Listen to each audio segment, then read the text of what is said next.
What if the political division itself is the actual weapon? They want you distracted from the global infrastructure. Instead of a verse today, we want to talk about something that's going on right now in real time. To set the tone for this message, we are playing a baseline frequency of 111 Hz in the background. This is a clean, grounding signal designed to quiet the noise, clear the space, and help your mind focus completely on the truth without the anxiety of the world pressing in. Because the media matrix has conditioned us to watch the political stage like a high-stakes football game.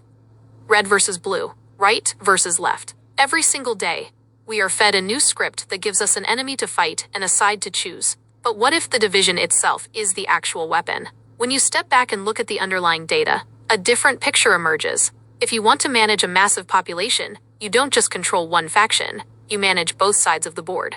You build a theater so intense that everyone stays glued to their screens, arguing over the characters on stage, completely distracted from the global infrastructure being built beneath their feet. To slide a massive new system into place, total compliance is required.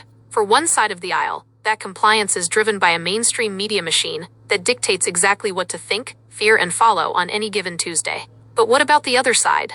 The independent thinkers, the faith-based, the skeptics of big government? They would never willingly follow a standard globalist script. So the system creates a different playbook. It elevates an outsider, someone who looks, talks, and fights like a rebel, to gain absolute, unwavering trust. If a new regional framework, a digital tracking system, or a massive peace covenant is wrapped in a flag and delivered by a trusted leader, the crowd will embrace it, entirely unaware that the machinery is still turning in the exact same direction. There's a concept talked about in alternative research called Project Looking Glass. The idea that hidden forces use technology to look down the timeline, constantly tweaking events and changing trajectories to keep humanity in a loop. But the data shows that no matter what they inject into the system, no matter how much chaos, division, or political redirection they try to execute, the timeline keeps snapping back to the exact same unchangeable destination. A final, sovereign convergence that they cannot stop. The enemy's system knows its time is short. It knows that a day of accounting is firmly set in stone, and no amount of human engineering or digital manipulation can alter the ultimate return of the king. So if the destination is already locked on the ledger, what is the purpose of the political circus right now? It's to capture your mind. It's to anchor your human spirit in constant anxiety, urgency, and fear. They want you looking for earthly political saviors so you forget the authority and peace you already hold right now. If we keep letting them dictate the rules of the game, we stay trapped in their loop. It's time to stop the division. It is time to look past the red and blue theater and realize the real boundary line.